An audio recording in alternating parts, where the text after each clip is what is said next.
In the digital world, anger arrives faster than reason. A single comment, a few words typed carelessly, can undo an entire day of peace. Strangers we have never met can reach us in an instant, their voices carrying hostility as if they knew the deepest parts of our lives. The screen has become a battlefield, not of swords and shields, but of insults, mockery, and contempt. Here, anonymity gives people courage to say what they would never dare face to face. Here, outrage is rewarded with attention, and cruelty travels further than kindness. It is no longer rare to encounter hate online. It is nearly guaranteed. Scroll through any platform and you will find it waiting. The cutting remark beneath a photo, the sarcastic dismissal under a thoughtful post, the avalanche of ridicule aimed at anyone who dares stand out. Online spaces have become amplifiers of scorn, where voices sharpen not to seek truth, but to wound. Consider the artist who shares their creation with pride, only to be drowned in comments mocking their talent. Think of the young student who posts a picture, only to become the target of jokes that spread beyond their control, or the professional who shares an idea, not to provoke but to contribute, only to find themselves attacked as though their very existence were offensive. In each case, what began as expression quickly turns into exposure. The person stands vulnerable before faceless crowds, and those crowds strike without hesitation. The pattern is relentless. The insult appears. We read it. Our peace shatters. Our chest tightens as though the words themselves carried blades. And long after the comment is gone, long after the stranger has moved on, we remain disturbed. Why is it that a handful of letters on a screen can pierce deeper than silence ever could? Why do voices without faces feel so powerful? The problem is not just the existence of hate. It is our surrender to it. We scroll, we read, and in that moment we hand our calm over to people who know nothing of us. Their words, detached and thoughtless, take root because we allow them to. We transform them from mere text into judgment. Someone types, "You are pathetic." That is the fact. But in our mind it becomes, "I am pathetic." Others will believe it. "I have been humiliated." The power of online hate lies less in what is said and more in how we choose to carry it. And yet, the tide grows stronger. Social media thrives on outrage. Algorithms spread what provokes, not what heals. The louder the insult, the further it travels. Hate is no longer a whisper in the dark corner of a crowd. It is broadcast to millions in seconds. The digital world is designed to magnify anger, to reward cruelty, to ensure that what cuts deepest is what we see first. This is the storm we face. Not only the words themselves, but the system that multiplies them and the weakness within us that lets them define us. The question then is unavoidable. When the flood of online hate surrounds us, how do we remain unshaken? How do we stand without anger, without being bothered, without surrendering our dignity? And here we turn to Marcus Aurelius. For though the tools have changed, the principle remains timeless. The problem is not the insult, but our response to it. And the answer, as Marcus teaches, begins with the mind itself. To answer, we must first look at the roots of the problem. Online hate is not born only from the cruelty of others. It finds strength in the weaknesses within ourselves. Unless we understand these roots, we will always be shaken by what strangers type on a screen. The first root is confusion between fact and judgment. Someone writes, "You are worthless." That is the bare fact. A series of words has been typed. Yet what wounds us is not the words themselves, but the interpretation we attach to them. Instead of seeing them as a fleeting remark from an unknown person, our mind turns them into a verdict. We say to ourselves, "They might be right. I have been exposed. Others will believe it." What began as mere text becomes a spear we drive into our own chest. Marcus Aurelius reminds us that it is not things themselves that disturb us, but the opinions we form about them. The insult cannot pierce us without our consent. But because we fail to separate fact from judgment, We grant strangers power they do not possess. The second root is ego. We crave recognition, applause, and approval. Each like feels like proof of our worth, each compliment a sign we matter. But this craving makes us dependent, and dependence always enslaves.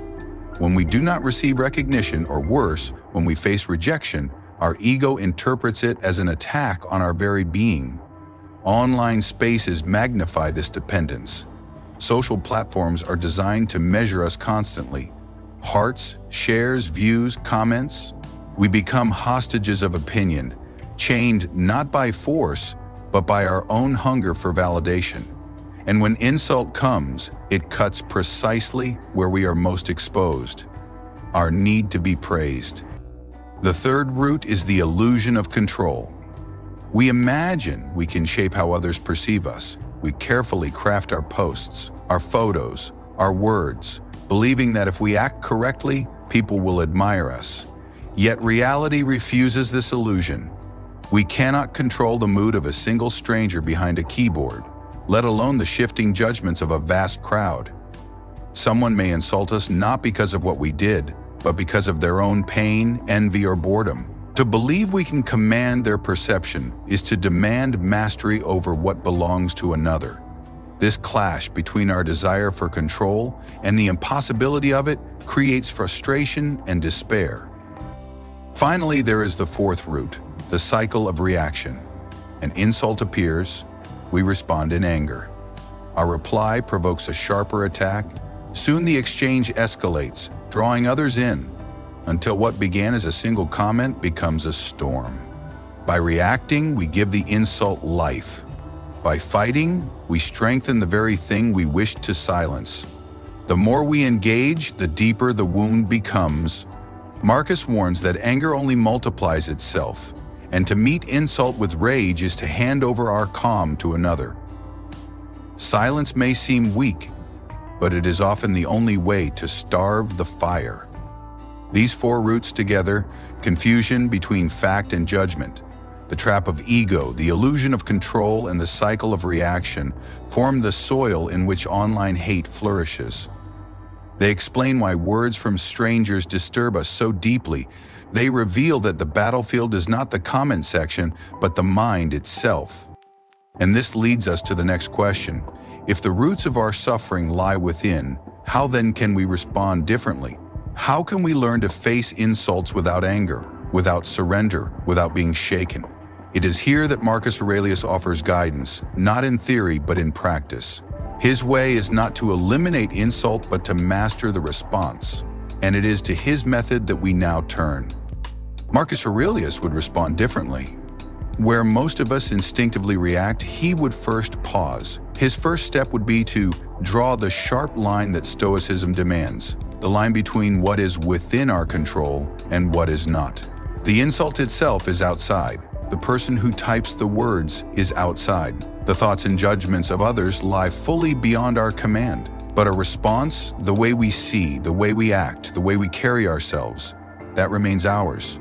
The way we see, the way we act, the way we carry ourselves, that remains ours. No one can take it unless we hand it over. So Marcus would look at the words and strip them bare of exaggeration. He would not add weight where none exists. He would not say, "This person has destroyed my honor." He would say simply, "A man has written these words." That is the fact, nothing more. The insult becomes smaller when it is reduced to its essence. To see clearly is to weaken its power, and clarity is the first defense of the Stoic mind. He would also remind himself that the offender acts not from wisdom but from ignorance, pain, or weakness. People lash out because they do not know better, or because they are burdened by their own struggles. To be angry at them is to double the injury. First they speak from their own condition, then we punish ourselves by letting it infect us. Marcus would see their insult as a sign of their limitation, not as a reflection of his worth. If anything, it would invite pity, or more often, indifference. His anchor would always be virtue. For the Stoics, virtue, wisdom, courage, justice, temperance, is the only good. If an insult does not damage these, then it damages nothing of real value. A stranger online cannot erase wisdom. They cannot strip away justice. They cannot touch courage or temperance. These qualities live in the mind and the character, safe from outside attack. The harshest insult may hurt pride, but it cannot harm virtue. And so for Marcus, the insult is exposed as powerless. A stranger online cannot take away our integrity. They cannot bend our character. They cannot touch our reason. They can only shout from the outside. But if we let their noise into our hearts, then we injure ourselves. To hand them power over our peace is to abandon the very freedom Stoicism teaches us to protect. For Marcus, silence would be the strongest reply. He would refuse the bait. He would not enter the spiral of reaction, because reaction is what hate feeds on. When ignored, it dies in the emptiness of indifference. Silence is not weakness but strength. The discipline to deny another's attempt to provoke. It is the act of saying, "You may throw words, but they will not land where I live." In our time, Marcus would treat online hate as the buzzing of flies, distracting, irritating, but ultimately powerless. He would not chase each one, for to do so is to waste life on trivialities. Instead, he would remain fixed on what matters, the duties of the day, the cultivation of character, the pursuit of reason. Online hate would be recognized for what it is, noise, and noise cannot disturb unless we grant it entry into the mind. And this brings us to the heart of Stoic practice. If insults are powerless against virtue, then the true battlefield is not the comment section, but perception itself. To master perception is to master response, and to master response is to reclaim freedom. From here, we can move to the broader Stoic framework that guided Marcus, the principles that allow us to face hostility without anger, and to remain calm even in the storm. Here, the Stoic framework becomes clear. At its center is the dichotomy of control. We cannot dictate the words others type, but we can master our own judgment and action. Marcus Aurelius would remind us that everything external, the opinions of strangers, their insults, their careless remarks, belongs to fortune, not to us. What belongs to us is smaller but infinitely more important: our own reason, our choices, our inner response. To confuse the two is to fall into slavery. To keep them distinct is to remain free. Next comes the discipline of perception. This is the power to see insults as they are, stripped of exaggeration. An insult is simply text, letters arranged on a screen, nothing more. It has no weight until we assign weight, no poison until we swallow it. Perception is where we often fail, because we allow imagination to enlarge what is trivial. A single comment becomes a chorus in our minds, repeated and magnified until it overshadows reality. Marcus warns against this tendency. He urges us to see events as they are, no more and no less. If we discipline perception, the insult remains what it always was, a fragment of sound or text that cannot touch the soul. From perception, we move to the discipline of action. Here the question arises: how should we respond? If we reply at all, it must be with calm, guided by virtue. To respond with rage is to let another person rule us.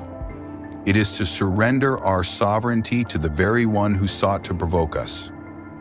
Action for the Stoic must always be rooted in justice, in fairness, in self-control. Sometimes the just action is silence. Sometimes it is correction without malice, but it is never retaliation born of anger. Marcus Aurelius would remind himself that every action should reflect who he chooses to be, not who the other person is.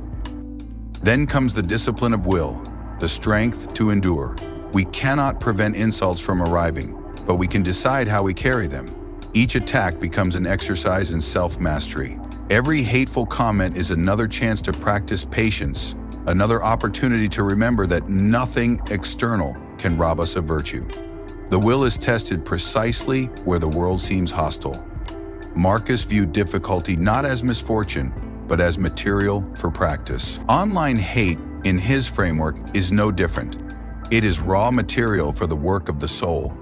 Marcus Aurelius integrated these disciplines seamlessly.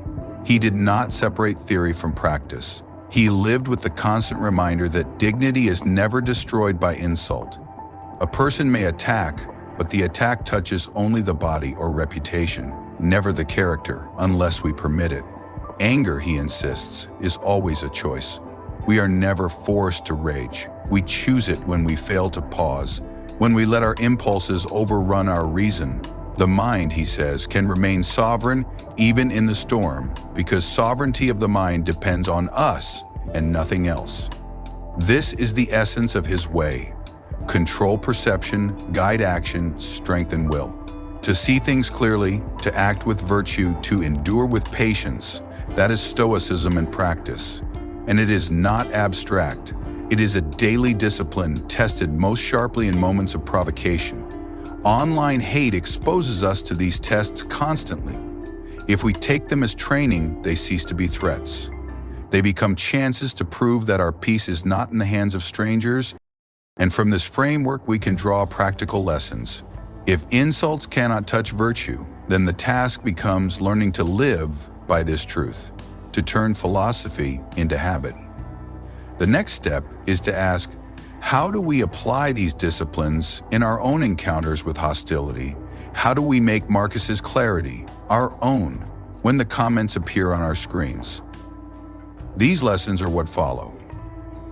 From this way of thinking, several lessons emerge. They are not abstract, nor are they reserved for philosophers in study. They are practical steps that anyone can apply the moment hostility appears on a screen. They are small disciplines, but together they form a way of living that cannot be shaken by insult. The first lesson is to pause before reacting. Anger moves quickly, faster than reason. The first surge feels irresistible, as though the only option is to strike back. But Marcus Aurelius would remind us that between stimulus and response there is always a gap. And that gap is the place where freedom lives. If we fill it with haste, we surrender our freedom. If we pause, even for a breath, the heat begins to cool.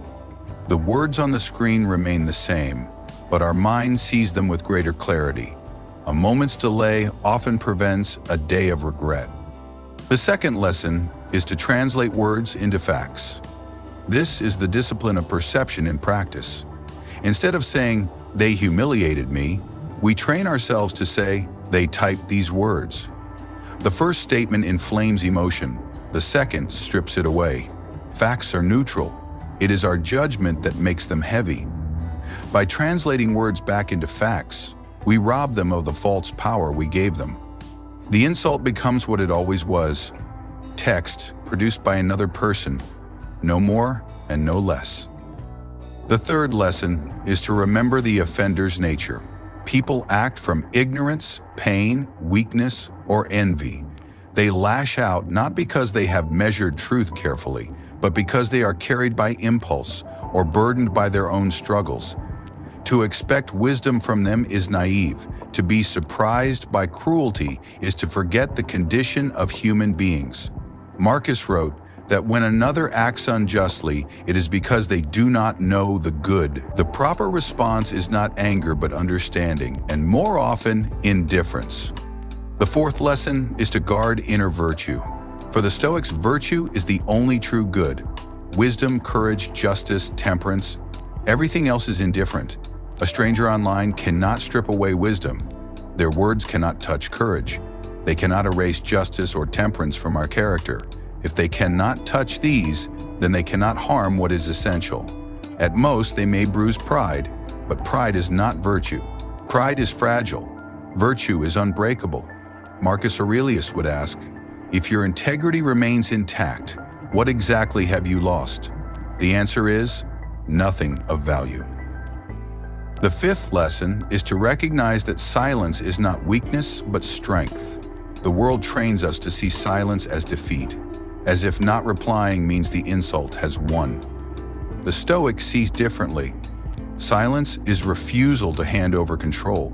Silence is mastery of self. By ignoring, we deny hate, the fuel it requires. By refusing to react, we kill the fire at its root. Words thrown at us cannot wound if they find no target. Indifference, far from being passive, is an active discipline. It is the art of denying power to those who seek to provoke. The sixth lesson is to treat every insult as training. Each hateful comment is not merely an obstacle, but an opportunity. Every time we endure insult without anger, we strengthen our discipline. Every time we resist the urge to reply with rage, we exercise patience. In this way, the internet becomes a gym for the soul. What once seemed a flood of hostility becomes a series of exercises in self-mastery. Marcus Aurelius would see each insult as material to practice the virtues he prized. Difficulty for the Stoic is not misfortune, but training ground. Together, these lessons transform hostility into opportunity. The insults of strangers become chances to practice calm. The noise of online hate becomes material for growth. What others intend as harm, we can use as practice. In this way, we deny them victory, not by silencing them, but by refusing to be disturbed. Their words may travel far, but they cannot reach the place where reason sits secure. And yet, lessons only have value if they are applied. To pause, to translate words, to remember human weakness, to guard virtue, to remain silent, to treat insults as training, these are not ideas to admire from a distance. They are disciplines to be lived. The challenge, then, is not to know what Marcus Aurelius taught, but to make his clarity our own. And that leads us naturally forward. How do we carry these principles into the reality of today's digital age? How do we apply them in a world where hostility is constant and amplified? This is where philosophy must step into practice. Applied today, Stoicism fits the digital age with precision. Its principles were written long ago, yet their force today is undeniable. Our culture rewards outrage, Stoicism refuses it. The internet amplifies insults, Stoicism reduces them to their true size. Where platforms magnify anger, Stoicism shrinks it to the bare fact. Where the crowd condemns quickly, Stoicism calls us back to reason. In a world driven by reaction, Stoicism becomes the discipline of restraint, a shield against chaos. In daily life, this begins with small but decisive actions. When scrolling through comments, pause and strip them of judgment. Do not let imagination twist them into daggers. See them as they are, words typed in haste without true power. When insulted, remind yourself clearly, this changes nothing about who I am. A stranger's opinion cannot touch integrity, courage, or wisdom. When tempted to respond with fury, choose silence or calm instead. Anger adds no strength. It only hands control to another. The first victory is not defeating the other person, but refusing to be conquered by yourself. If even a few people lived this way, the culture of hate would weaken. Outrage survives only if it is fed. Insults grow because they are repeated, shared, and returned. Hatred gains momentum when every attack receives a reaction, but if silence spreads by example, the fire begins to die. One person's calm may seem insignificant, yet multiplied across many, it reshapes culture. Calm is not passivity, it is the refusal to let others dictate our state of mind. It is the discipline of turning back provocation at its root. This is why Stoicism is the right path for our time. The alternative is slavery to strangers, allowing faceless critics to decide our peace. Without philosophy, we are like ships tossed by waves of opinion, pulled one way by praise and another by insult. But Stoicism restores freedom. It anchors us. It reminds us that dignity is ours alone, that calm is untouchable, and that reason must remain the ruler of life. No crowd, no stranger, no algorithm can command what belongs to our mind unless we yield it. The practical effect is liberation. Imagine logging on and finding hostility waiting yet remaining steady. Instead of tightening inside, you breathe, you pause, you see. The comment loses its grip. The insult fails to land. You carry on with your day, undisturbed. This is not weakness, nor retreat. It is sovereignty. the mind standing firm against the noise of the crowd. Marcus Aurelius would call this freedom, to be ruled only by reason, never by anger. But the challenge is consistency. It is not enough to practice Stoicism only when life is quiet. It must be tested when provocation is greatest. The internet provides these tests every day. Each hateful comment is an opportunity to practice patience. Each insult is a chance to choose indifference. Marcus reminds us that philosophy is not in words but in actions.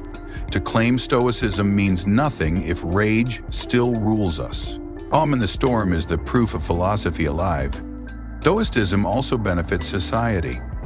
The more individuals master themselves, the less fuel there is for collective hostility. Outrage spreads quickly because it meets no resistance, but if enough people refuse to join, the pattern breaks. Calm can be contagious. The quiet dignity of one person influences another, and that influence spreads further than we imagine. Algorithms may amplify anger, but human example can amplify steadiness. The choice belongs to us. Add to the noise or live as proof of another way. This leads us back to freedom. Do we live as slaves to strangers or as free beings guided by reason? Each time we let an insult disturb us, we give away freedom. Each time we allow strangers to shape our mood, we hand them mastery. But each time we pause, remain calm, and choose silence, we reclaim sovereignty. Freedom is not found in controlling others, but in mastering ourselves.